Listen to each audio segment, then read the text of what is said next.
Oke, hari ini adalah pertemuan keempat untuk materi etika profesi ya. Materinya adalah profesi di bidang teknologi informasi. Oke, sebelum kita mengenal lebih jauh tentang profesi di bidang IT atau teknologi informasi, silakan kita diskusi bersama. Apakah pekerjaan di bidang IT dapat dikatakan sebagai sebuah profesi? Ada yang bisa bantu diskusi hari ini? Silakan.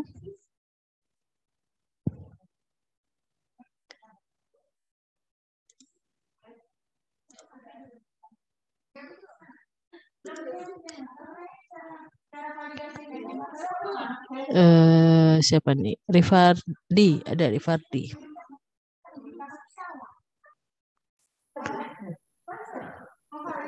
Ya, Bu. Ya, silakan. Kita diskusi hari ini apakah pekerjaan di bidang IT. Bidang IT kan pekerjaan banyak ya, mulai dari database, mungkin jaringan, mungkin dari programming atau security gitu. Menurut Rifardi, apakah pekerjaan di bidang IT dapat dikatakan sebagai sebuah profesi atau hanya sebagai sebuah pekerjaan di bidang IT?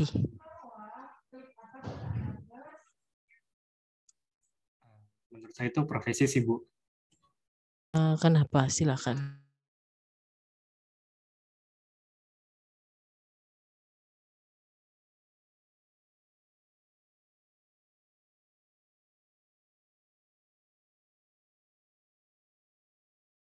Mungkin menurut saya sih, Bu, karena bidang-bidang pekerjaan tersebut itu mempunyai pengetahuan yang khusus gitu loh, Bu. Yang mana belum tentu orang lain tuh bisa ngelakuinnya, Bu. Oke, berarti butuh pengetahuan atau keahlian khusus ya. Iya, Bu. Oke, silakan. Mungkin ada yang lain membantu, menambahkan mungkin.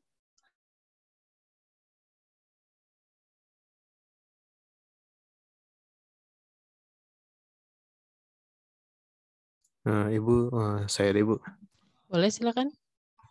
Eh, Kalau dalam pekerjaan di bidang teknologi informasi itu ya bisa dikatakan sebagai profesi, Bu. Karena kan profesi itu kan kalau diambil secara istilahnya itu kan berarti suatu pekerjaan yang butuh ada pelatihan atau kayak pembelajaran yang lama gitu sebelum sebelum orang sebelum apa sih sebelum orang tersebut ngambil uh, pekerjaan atau profesi tersebut, Bu. Kan kalau bidang teknologi informasi itu kan ya jelas butuh pembelajaran yang cukup mendalam dan cukup lama gitu. Misalkan ya teknologi informasi kan berarti orang tersebut merupakan lulusan dalam bidang informatika gitu, Bu, yang dimana dia belajar selama 4 tahun sebelum bisa mengambil pekerjaan dalam bidang tersebut gitu, Bu. Oke, kalau misalkan dia tidak mengambil jurusan di bidang IT, apakah dapat menekuni sebagai profesi IT? Gimana, Bu? Maaf. Tadi kan menurut kamu kan kalau misalkan itu kan udah kuliah Bu 4 tahun gitu ya di bidang di informatika atau di sistem informasi. Jadi sudah memiliki pengetahuan atau pengetahuan khusus gitu ya untuk melakukan menjadikan IT sebagai profesi. Kalau misalkan kondisinya dia tidak pernah ambil mata kuliah kuliah di bidang IT, misalkan ambil kuliahnya di bidang ekonomi gitu ya, business enterprise misalkan gitu.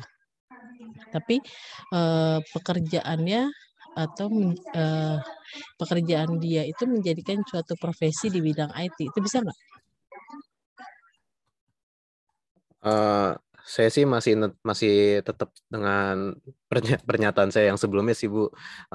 Pokoknya kalau yang namanya profesi itu pasti butuh pelatih ya, butuh kayak pelatihan atau pembelajaran yang lama gitu. Dan saya nggak bilang pelatihan tersebut atau pembelajaran tersebut harus terpaku di kuliah ya, Bu. Nggak, maksudnya nggak harus selalu dari kuliah atau dari sekolah gitu, Bu. Bisa aja orang tersebut kan belajar otodidak selama 1 tahun gitu sebelumnya gitu, Bu. Oke, oh berarti saya salah tangkap ya. Ya.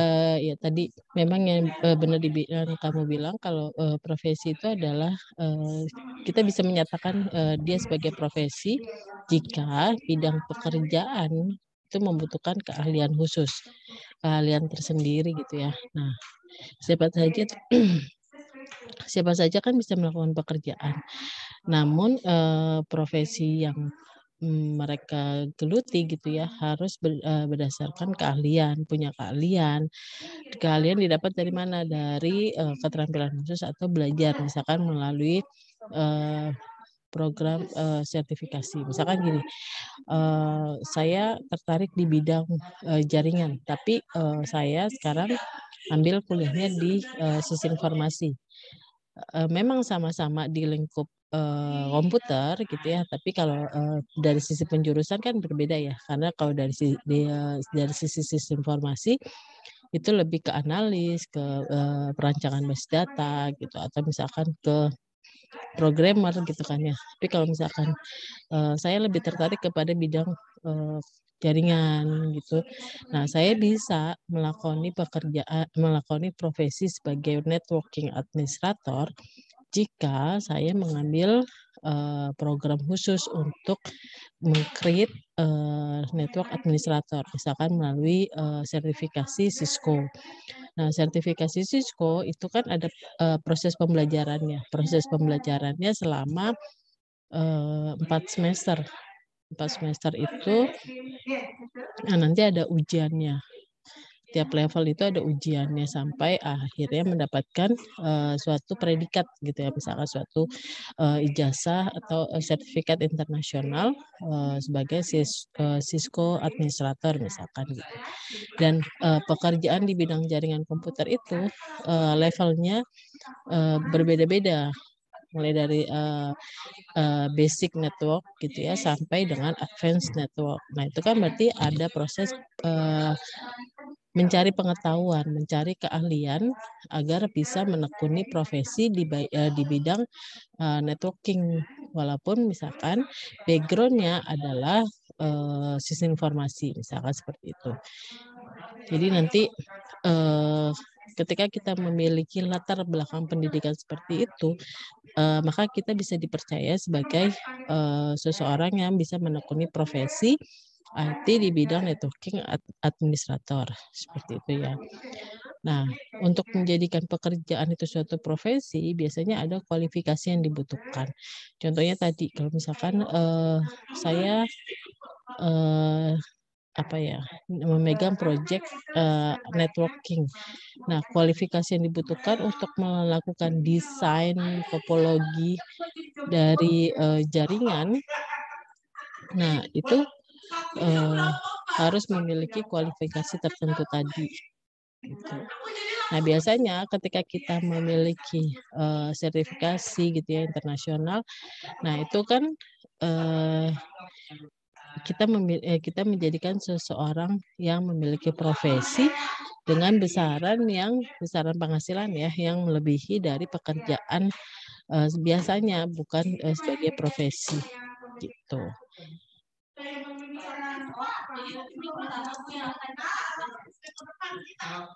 Oke.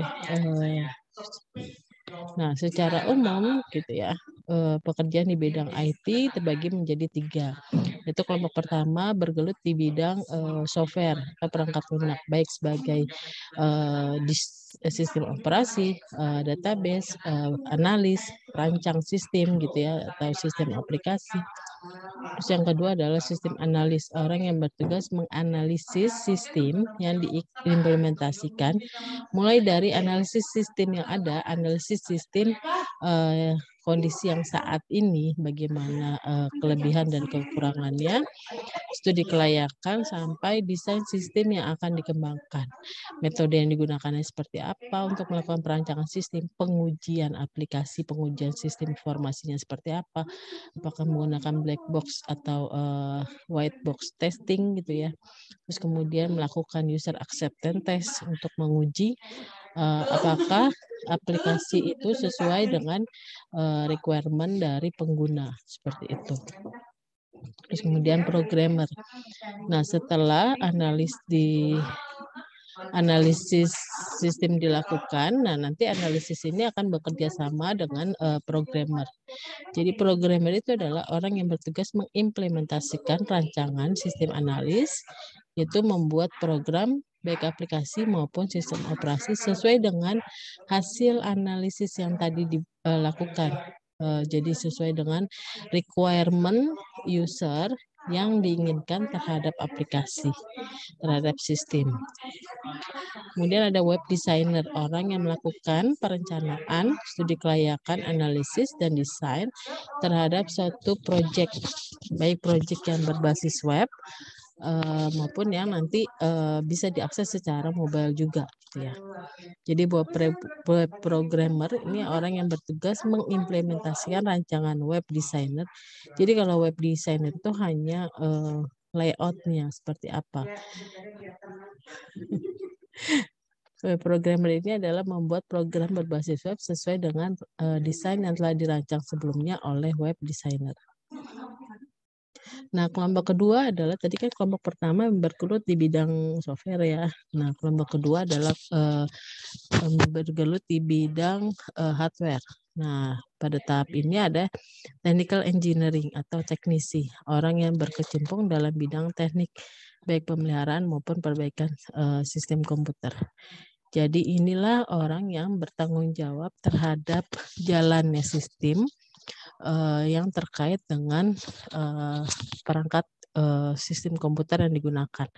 Misalkan ini dapat komplain nih dari pengguna terhadap load suatu halaman web gitu ya. Nah, itu karena apa gitu? Itu dia yang melakukan analisis terhadap kondisinya. Apakah karena providernya yang kurang baik memberikan layanan, atau mungkin juga disebabkan dengan topologi jaringannya itu yang muter-muter ke sana, akhirnya nggak bagus pembagian bandwidth-nya, atau misalkan karena di jam-jam tertentu itu sering putus karena mungkin ada yang iseng mencabut atau mungkin kesenggol atau apa. Nah, dia yang bertanggung jawab terhadap perangkat sistem yang digunakan. Jadi kondisi di ruang server itu suhunya harus sekian, terus dia harus mengecek kondisi di dalam ruangan server, jangan sampai ada binatang yang masuk atau ada yang mengganggu sehingga jalannya sistem itu tidak berjalan dengan baik. Ini adalah tugasnya technical engineering. Kemudian ada networking engineer, orang yang berkecimpung dalam teknis jaringan komputer, mulai dari maintenance sampai komplain dari pengguna, troubleshooting. Nah, itu harus dia handle seperti itu. Jadi mulai dari merancang desain jaringan, topologi jaringan seperti itu. Terus kemudian menentukan perangkat keras yang digunakan.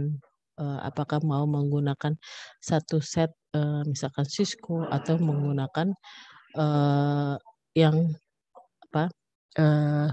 campur-campur gitu ya, misalkan gitu. Kondisinya adalah misalkan kalau kita menggunakan networking yang Cisco berdasarkan branded gitu ya. Nah, kita itu kan settingannya ada aturannya ya.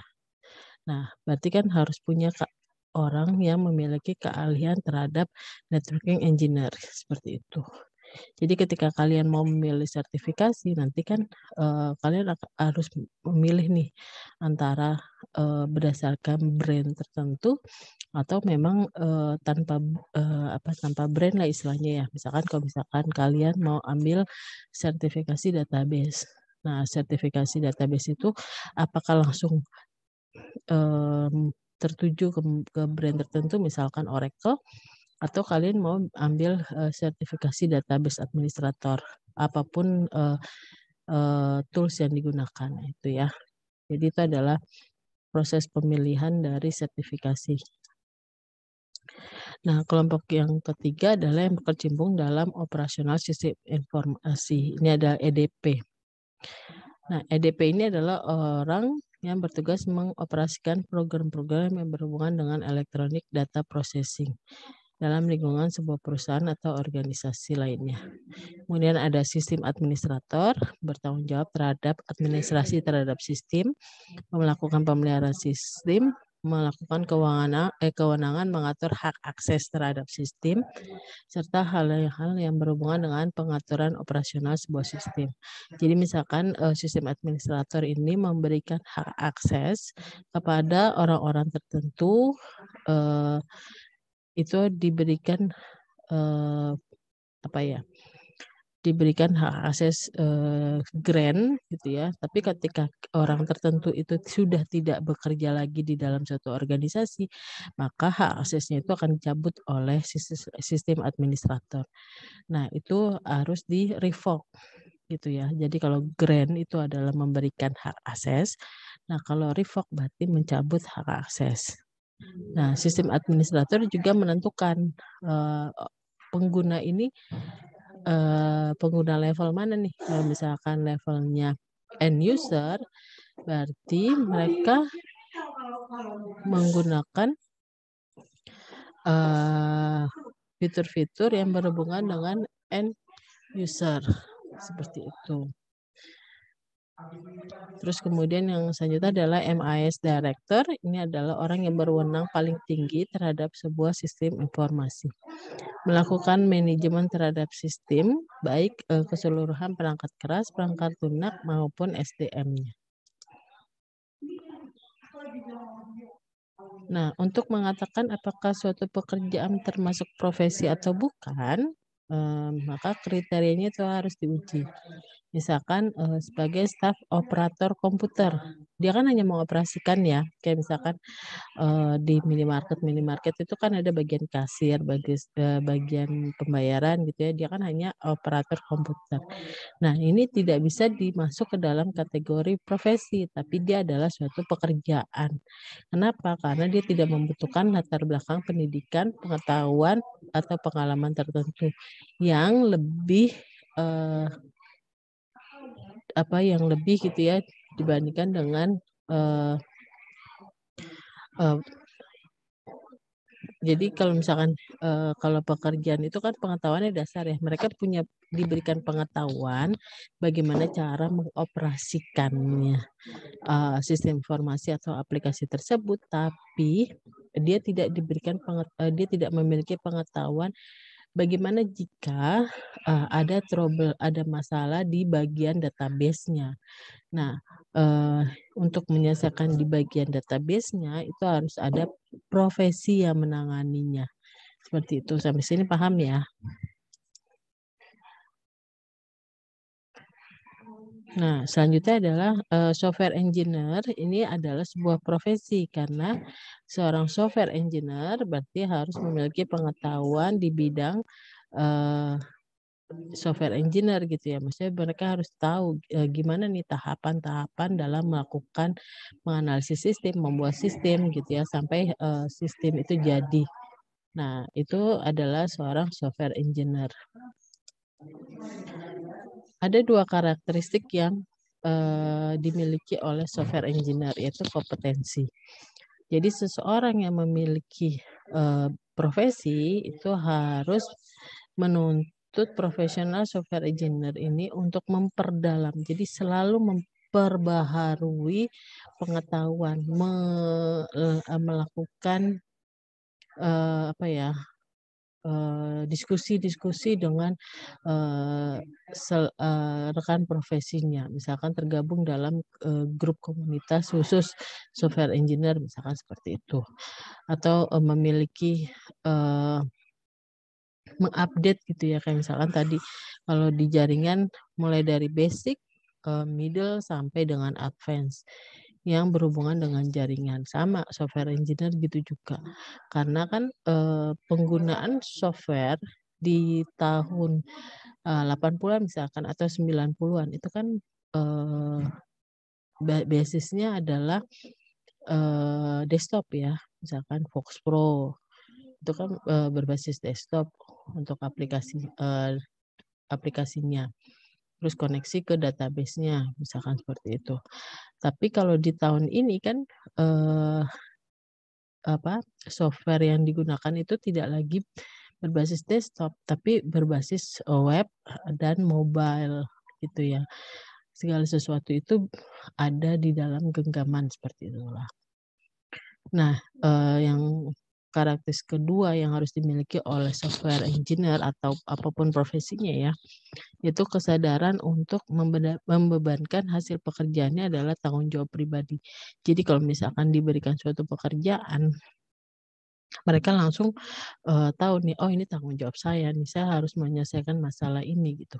Jangan sampai ya sudahlah, orang lagi libur, besok kan libur ya, nyepi misalkan gitu. Nah, ada trouble nih di tengah malam, ya udahlah besok libur, nggak bisa gitu. Jadi kita harus bertanggung jawab gitu, memiliki tanggung jawab profesi. Ini harus sesuai, sama seperti kayak misalkan kita ketika kita membeli paket nih, paket data untuk internet selama langganan selama 1 tahun. Nah, di situ kan di kontraknya ada tertulis ya, SLA, Service Level Agreement-nya itu adalah misalkan 97% gitu ya. Apa nih maksudnya? Nah, 97% itu adalah yang diperbolehkan terjadi down atau tidak bisa mengakses menggunakan paket data hanya sebesar 3%. Nah, ketika konsumen ini menghitung sampai dengan ternyata SLA-nya ini dalam 1 bulan gitu ya, dalam 1 bulan 97%, itu berarti dia hanya boleh down sekitar misalkan 30 menit atau misalkan 1 jam. Tapi ternyata down-nya ini bisa sampai 5%. 5% misalkan ya, 5% itu misalkan 2 jam. Nah, ketika terjadi seperti itu, konsumen berhak mengkomplain terhadap pemberi paket data itu ya, sewa paket data itu. Nah, nanti akan diberikan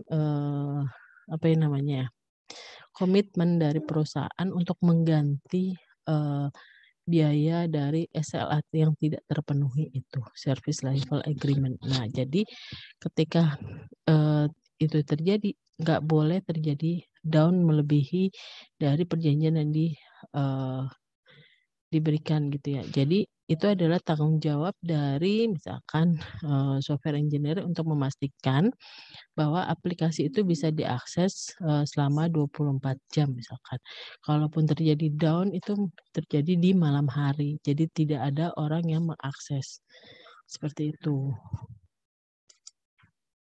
Terus agar dapat melaksanakan tugas dan tanggung jawabnya dengan baik, maka harus mengembangkan ilmu dan mengenai software development ya, pengembangan dari perangkat lunak, baik di bidang metodologi pengembangan perangkat lunak, manajemen sumber daya, pengelolaan kelompok kerja maupun di komunikasi. Nah, ini ada itu tadi pekerjaan di profesi IT di yang umum ya. Ini misalkan yang akan kita bahas sekarang adalah pekerjaan di bidang IT dengan standar pemerintah. Karena kan sekarang banyak ya yang ikut tes, misalkan ikut tes CPNS gitu untuk masuk di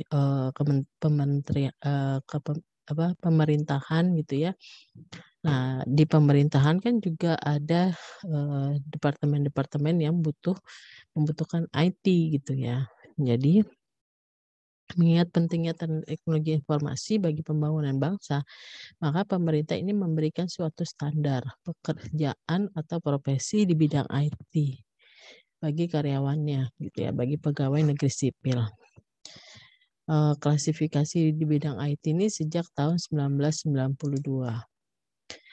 Klasifikasi ini masih belum dapat mengakomodasi klasifikasi pekerjaan pada teknologi informasi secara umum, tapi definisi pekerjaan ini hanya baru memberikan membedakan setiap sel pekerjaan. Yang di bidang pemerintahan, di bidang IT itu disebutnya adalah peranata komputer. Nah, ini adalah penjelasan mengenai peranata komputer. Jadi kalau misalkan kalian nanti tertarik bekerja di bidang pemerintahan sebagai PNS ya, atau pegawai negeri sipil, atau pegawai P3K, nah kalian nanti akan masuk ke ranah jabatannya adalah peranata komputer. Gitu.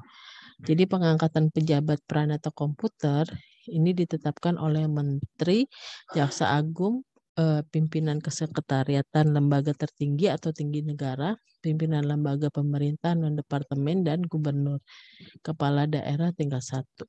Syarat-syarat untuk jadi peranata komputer ini adalah bekerja pada satuan organisasi, instansi pemerintah, dan bertugas membuat, memelihara, mengembangkan sistem atau program pengolahan dengan komputer.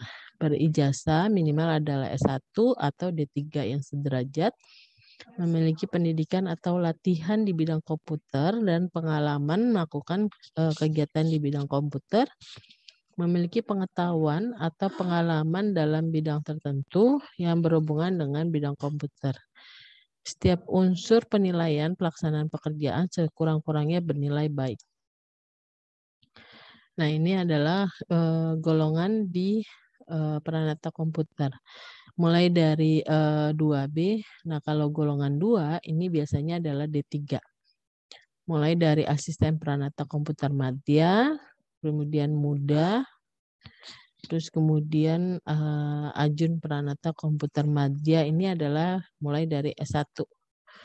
Gitu ya, minimal adalah S1, ajun peranata komputer, ahli peranata komputer pratama, kemudian ahli peranata komputer muda, sampai dengan ahli peranata komputer utama madya. Ini adalah jenjang atau perangkat dari peranata komputer. Mulai dari golongan 2 yaitu D3, terus kemudian golongan 3 ini adalah S1. Nah, untuk masuk ke golongan 4 ini harus melewati dari golongan 3 terlebih dahulu ya. Disesuaikan dengan masa lama kerja dan keahlian ya. Jadi setiap mau naik ke setiap level ini ada penilaian khususnya gitu yang dilakukan setiap berapa tahun sekali seperti itu. Nah, ketika peranata komputer itu memiliki permasalahan gitu ya, maksudnya kinerjanya tidak baik. Nah, untuk tetap berada pada jalur profesionalitasnya, pemerintah ini menetapkan peranata komputer dengan mengumpulkan angka kredit. Angka kredit ini dikumpulkan asisten peranata komputer madya sebanyak 20 angka kredit, asisten peranata komputer sebanyak 20 angka kredit. Nah, ini kalau ajun sampai ahli peranata komputer pratama sebanyak 100 angka kredit. Kemudian ahli peranata komputer utama muda ini sebanyak 150 kredit. Gitu.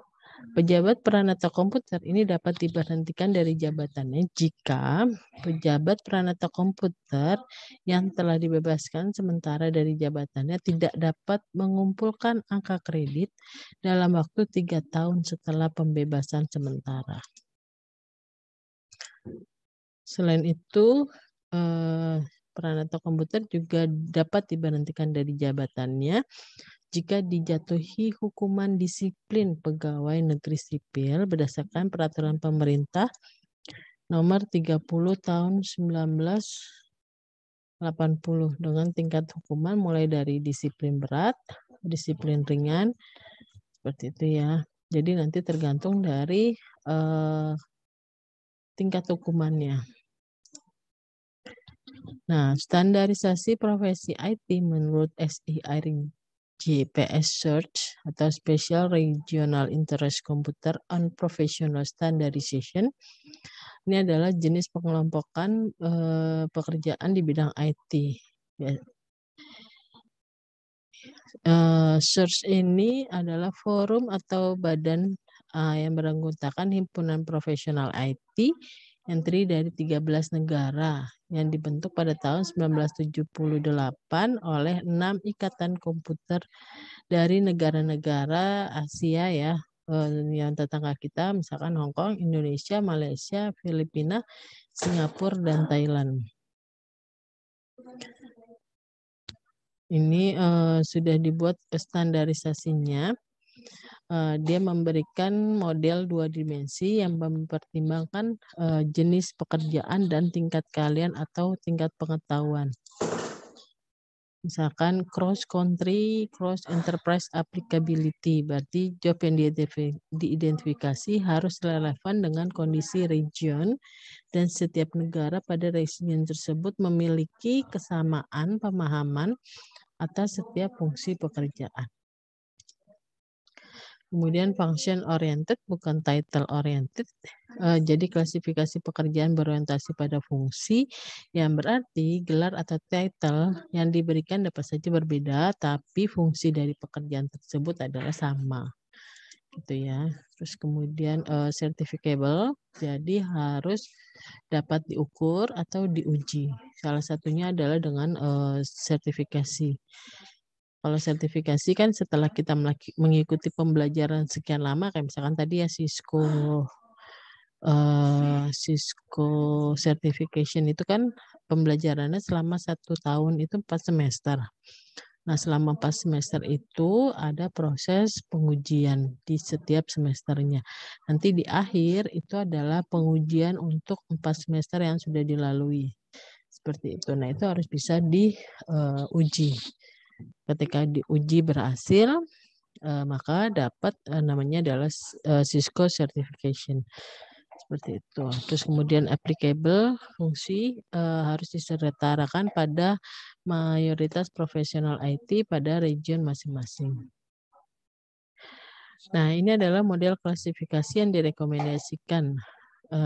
Profesi IT bisa sebagai pendidik atau pelatih atau instruktur gitu ya. Misalkan jadi instruktur dari program sertifikasi Microsoft Database Administrator Fundamental misalkan seperti itu, atau sertifikasi dari sertifikat Artificial Intelligence seperti itu. Nah, ini adalah sebagai pendidikan atau pelatihan. Jadi dia adalah instruktur IT. Kemudian ada sistem development, mulai dari programmer, project manager, dengan sistem analis. Programmer ini kan melakukan pembuatan program berdasarkan hasil analisis dari sistem analis. Nah, project manager ini adalah memastikan bahwa programmer dengan sistem analis ini bisa bekerja sama dengan baik, memastikan project berjalan sesuai dengan timeline waktu yang telah ditentukan, memastikan requirement dari user ini sudah terpenuhi oleh sistem analis dan programmer gitu. Jadi kalau misalkan ketika dalam perjalanan project manager ini mengalami kendala atau hambatan, nah project manager ini yang harus memberikan solusi, misalkan dengan menambah jumlah programmer atau misalkan dengan memberikan suatu reward tertentu gitu ya sampai project tersebut berhasil dikerjakan seperti itu. Kemudian yang profesi IT yang selanjutnya adalah spesialis support. Jadi dia spesialis pada bidang tertentu. Misalkan tadi spesialis di bidang IT yang berkaitan dengan networking, database administrator misalkan, atau spesialis di bidang hacker atau security gitu ya. Spesialis di bidang software engineer dan lain sebagainya. Itu adalah spesialis dari profesi IT. Nah, setiap jenis pekerjaan dari skema tersebut memiliki 3 tingkatan.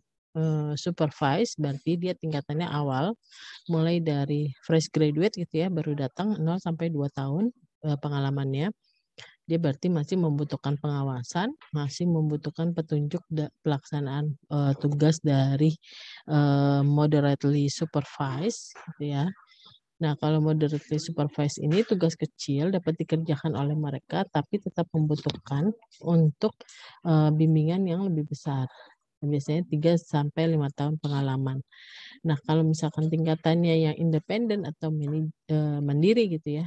Nah, dia memulai tugas tidak membutuhkan bimbingan dalam pelaksanaan tugas tersebut. Oke, ini adalah materi slide terakhir dalam materi hari ini, yaitu profesi di bidang teknologi informasi. Kalau misalkan ada yang mau diskusi atau mau bertanya, dipersilahkan.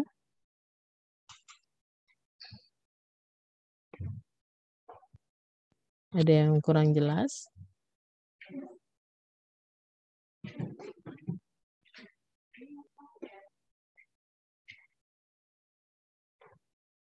Oke, halo. Kalau misalkan sudah jelas, berarti untuk pertemuan hari ini bisa kita tutup ya. Untuk selanjutnya kalian bisa melakukan pengerjaan kuis ya di Leeds. Ibu, maaf Ya, Bu, untuk silakan. kuisnya sudah ditutup dari jam 4, Bu. Oh, oke. Nanti saya update lagi ya sampai jam 6 ya. Berarti tadi masih salah. Tapi soalnya ada Ibu, ya. kalau saya mau tanya Bu, kalau misalnya ada yang udah attempt terus kehabisan waktu gimana ya Bu? Soalnya tadi ada yang buru-buru Oh, ngerjain teman saya. oke. Nanti temnya cuma sekali memang. Nanti di setting tem. Tapi kalau temnya 2 kali, ya nanti saya attempt 2 kali ya. Sekarang apa kuliahnya Pak? Terima kasih Bu. Sama-sama. Saya setting sampai jam 4 ya. Jam 6 ya. Oke, kalau tidak ada yang bertanya, berarti saya ucapkan terima kasih. Kita jumpa lain waktu. Nanti materi ini akan rekamannya akan saya taruh di Leeds ya. Mungkin bisa dipelajari lagi di lain kesempatan. Terima kasih untuk hari ini. Wassalamualaikum warahmatullahi wabarakatuh. Waalaikumsalam warahmatullahi wabarakatuh. Terima kasih Bu. Terima kasih, Bu. Terima kasih semuanya. Terima kasih Bu. Ya.